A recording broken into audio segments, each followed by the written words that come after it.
79वें स्वतंत्रता दिवस का जश्न पूरे देश में धूमधाम से मनाया गया। सवाई माधोपुर में भी देशभक्ति का माहौल देखने को मिला, लेकिन इस जश्न के बीच डुंगरी बांध को लेकर सियासी पारा चढ़ गया।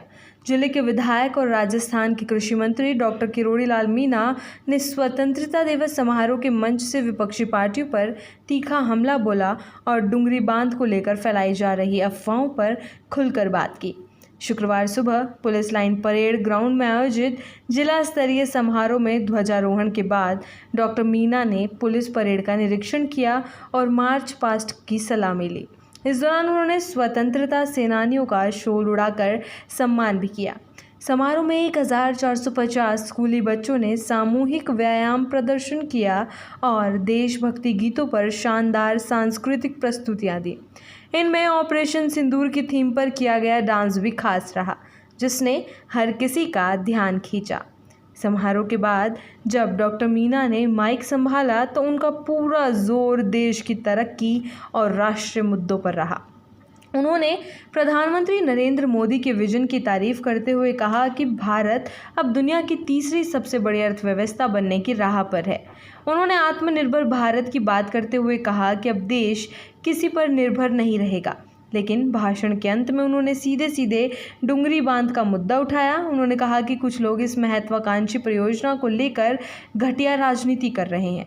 विपक्ष पर हमला बोलते हुए उन्होंने कहा, ये लोग 76 गांव विस्थापित होने की झूठी खबरें फैला रहे हैं, जबकि सच्चाई ये है कि सिर्फ 7 गांव ही इस परियोजना से प्रभावित होंगे।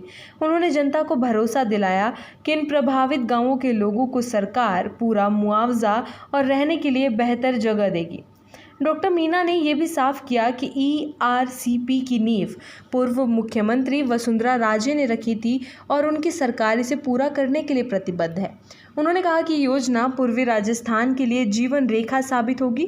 दरअसल हाल ही में डुंगरी बांध के विरोध में हुई एक महापंचायत में प्रहलाद गुंजल ने भजनलाल सरकार पर जमकर हमला बोला था। उन्होंने आरोप लगाया था कि ये बांध किसानों को उजाड़कर औद्योगिक घरानों को फायदा पहुंचाने के लिए बनाया जा रहा है। उन्होंने सरकार को 7 दिन का अल्टीमेटम भी दिया था। महापंचायत में आए ग्रामीणों ने भी आरोप लगाए थे कि सरकार 13 जिलों को पानी देने के नाम पर करौली और सवाई माधोपुर जिलों के एक बड़े हिस्से को बर्बाद करना चाहती है, जिसे ग्रामीण किसी भी कीमत पर बर्दाश्त नहीं करेंगे।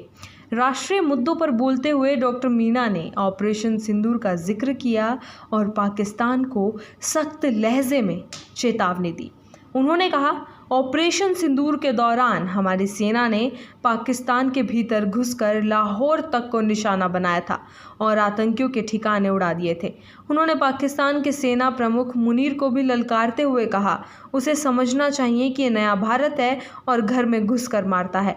समारोह में डॉक्टर मीणा ने विभिन्न क्षेत्रों में उत्कृष्ट कार्य करने वाले 47 लोगों को सम्मानित किया। इस मौके पर पुलिस और प्रशासन के आला अधिकारी, जनप्रतिनिधि और बड़ी संख्या में आम लोग मौजूद रहे।